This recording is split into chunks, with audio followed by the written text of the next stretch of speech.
Kyle Shanahan just spoke to the press about 2 hours ago, and he always says really interesting stuff. It's really about asking him the right question. And I felt like I got that kicked off today, not to, humble brag a little bit. I asked him what he liked about Alex Smith, and he got into specifics. And he said, you know what? He always knows where to go with the football. And then someone asked about Nick Mullens. Same thing. Always knows where to go with the football, pulls the trigger. And that got me thinking, Kyle never really has said that about his starting quarterback, Jimmy Garoppolo. He'll say things like he's becoming more decisive or things like that, but not those specific things, which he clearly seems to value highly. So first question to you guys is, am I reading too much into what he said or didn't say? And what do you make of his comments on those two quarterbacks? And does it say anything about how he feels deep down inside secretly about Jimmy Garoppolo? Tony, you can start this one. Yeah, I think I like the way you phrase the question, because when you're in the media, I think you do have to be careful of making a bigger thing out of things that are said by head coaches. An example of that, I think, is recently when Shanahan said something about, my attitudes toward quarterbacks change, and then we recently saw people on Twitter blow up. I think that was an example of people making a bigger deal out of something. I agree. I think you can make an argument for this. We've seen Shanahan on the sidelines get very frustrated when Jimmy doesn't know where to go with the ball, when someone's wide open, when he's indecisive. We've witnessed that with our own eyes. It's indisputable. Yes. We've seen it on film. And so I think there is something here.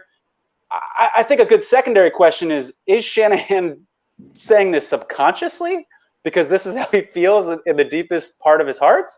Or is he saying this to send a message to Garoppolo to sort of challenge him a bit so that he improves in this area? I'm not sure. Good question. You like the little solo layout? I'm getting my TV. I like that, man. You're a producer. That's right. All right, Maverick, you're up. Your turn. I think it could just be something as simple. That scared me for a second.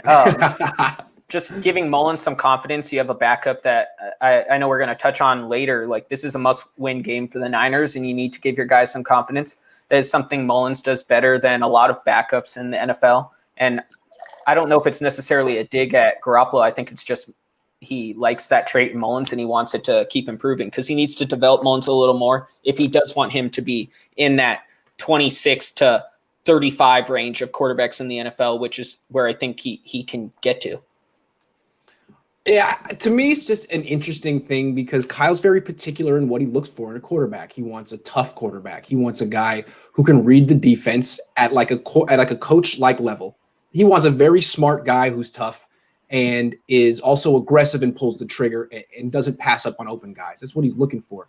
And I think that's why if the Niners get rid of Jimmy Garoppolo and Niner fans are like, well, why does Kyle not like Jimmy? How did he get rid of Jimmy? Jimmy wins for him.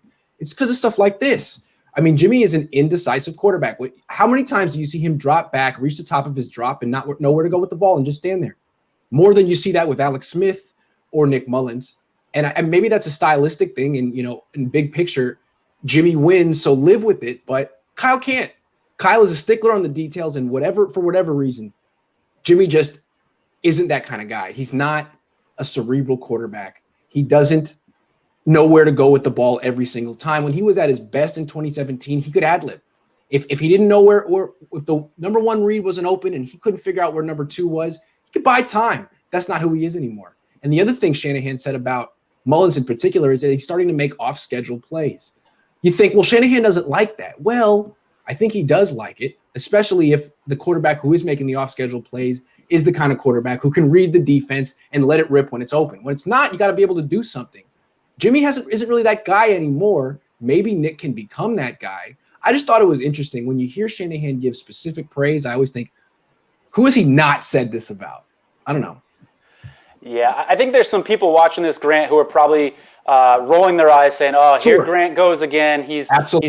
he's adding fuel to this fire. Why I think it's even more legitimate, whether people agree with your assessment or not, is because of the salary cap next year. I've talked about it a lot of times, on this video. And if Jimmy doesn't take a pay cut, how can you justify that salary for someone that hasn't been getting on the field? And so even if you think Garoppolo is a better quarterback, the fact that he's making so much more money than Mullens makes the question even more serious for next year. Yeah, I mean, I think you could argue that, like, Shanahan is looking for maybe excuses to move on. Like they know it's something they got to do financially. And so if it's something they got to do financially, maybe human nature is to be like, well, I mean, he is smarter than Jimmy. He does this. He's a little bit more decisive than Jimmy. I mean, I'm not saying he's as good as Jimmy is because Jimmy wins and Nick hasn't done that, but he's a better downfield thrower than Jimmy. I mean, you can kind of see him maybe convincing himself that it's an okay move. Absolutely.